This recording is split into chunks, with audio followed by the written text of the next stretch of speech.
পদ্ধতিতে নর্মাল যে palazzo cutting দেখাবো। ঠিক আছে, এদিকে ধরো একটু।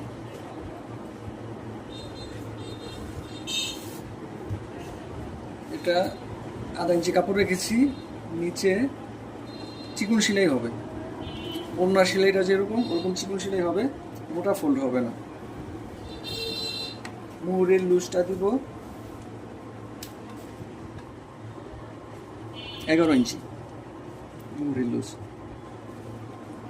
তারপর এখান থেকে আমি লাম্বার মাপটা নিব 36.5 ইঞ্চি।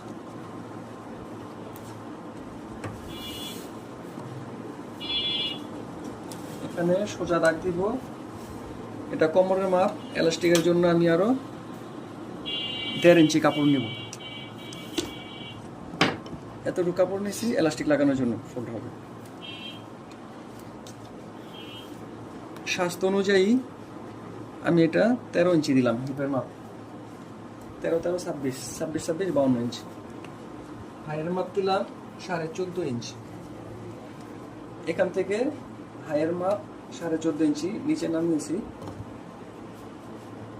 আর এখান থেকে আমি থাইয়ের মাপটা নিব লুজ, যেহেতু সুতি কাপড় পানা কম থাকে, 1.5 হাত পানা পুরোটা নিয়ে নিব। লুজটা আমি পুরো নিয়ে নিব। এখন শেপ কাট দিয়ে এই পায়ের মুহুরের যে মাপ আছে এখান থেকে এই থাইয়ের মাপ পর্যন্ত এইভাবে একটা দাগ দিব। আর এই কোমরের মাপ থেকে এই থাইয়ের মাপ এখান থেকে 1 ইঞ্চি কিংবা 1.5 ইঞ্চি এভাবে নিয়ে সোজা দাগ দিব। তারপরে হাতের মাধ্যমে এখানে একটা শেপ দিয়ে দিব। আর কেউ যদি এখানে ছোট কলি চায়, কলি সিস্টেম চায়, তাহলে এইভাবে সোজা দাগ দিয়ে দিব।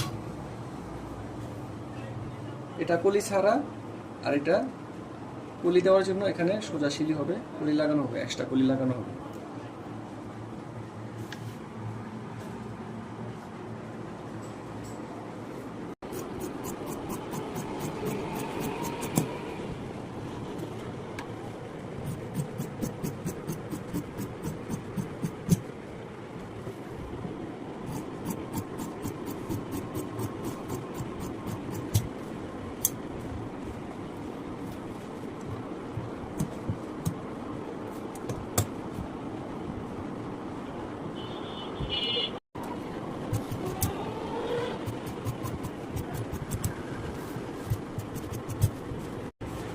কাপড় কম আছে সেজন্য আমি কলিটা এইভাবে কাটলাম।